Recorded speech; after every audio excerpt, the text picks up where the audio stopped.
Islam came out. He did a really interesting interview.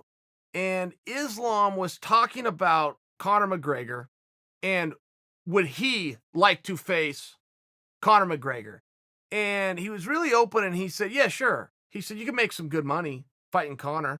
I could use that notoriety. I'd do it, but let's be fair here. He's not the fighter he used to be. His lifestyle's got the best of him. You can't go out and party and be on a bender like Conor's been on, not be in the gym, not be in training camp, not be in competition, and be the same.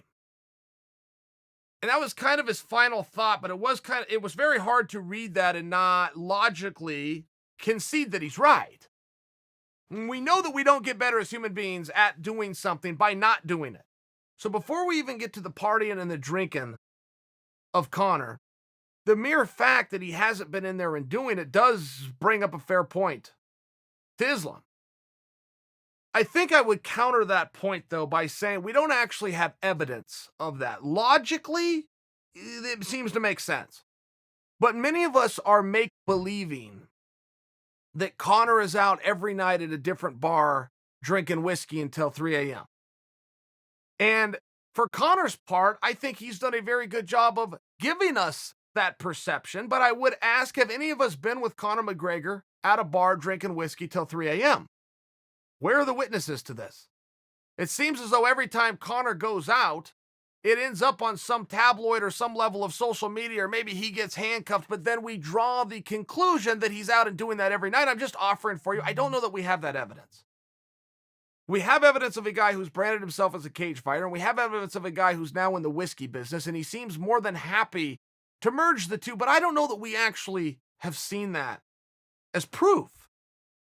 I also would have to counter Islam's point to just remind you, Conor had put a gap between himself and the field. The only guy in mixed martial arts, since Conor's been in the UFC, that's even given Conor trouble, right, at his own weight class was Khabib. I'm taking Nate. I mean, guys, that was 170 pounds. He was just fighting at 145, and I'm happy to tell you that welterweight isn't Conor's weight class. But 155 pounds, nobody was even close. 145 pounds, nobody was even close. These weren't close matches he was out there having. He was dominant. It was the field, and it was Conor. And in fairness, Conor could slip a little bit and still beat the field. He could slip a little bit and still beat the field. I'll remind you, the night that he fought Max Holloway, Max goes on to be the champion of the world and the greatest featherweight of all time. I'll remind you, that night Conor had a torn ACL. It happened during the fight, but he finished the fight. But it proved my point. Conor was fighting here. Torn ACL brings him to... He still beats the field.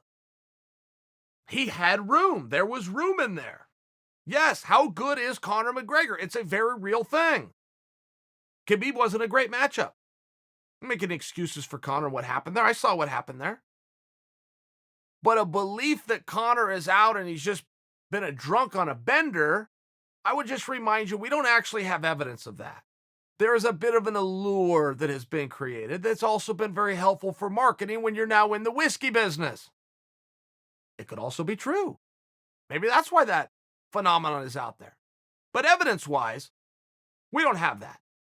And as far as his ability to compete and stay at a high level, we don't know what he's been doing in the gym.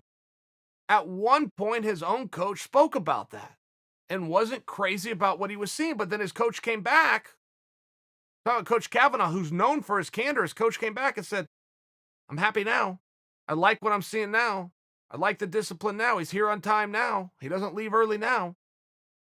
I think some of those things need to come to fruition. It all needs to come to a head. We're going to find out in January. But before we have any final opinions that logic says this guy's partying too much and not taking this serious, I agree with you. Logic says that. But at some point, we do need that evidence, don't we? And I do make a fair point when I remind you that Conor had put a gap between himself and the competition. Let's wait till January. Let's reserve judgment. Let's see who's right. Uncle Chael, there's no bad guy like Uncle Chael. Never lost, not even around. Undefeated, undisputed, oh yeah. Here comes a bad guy.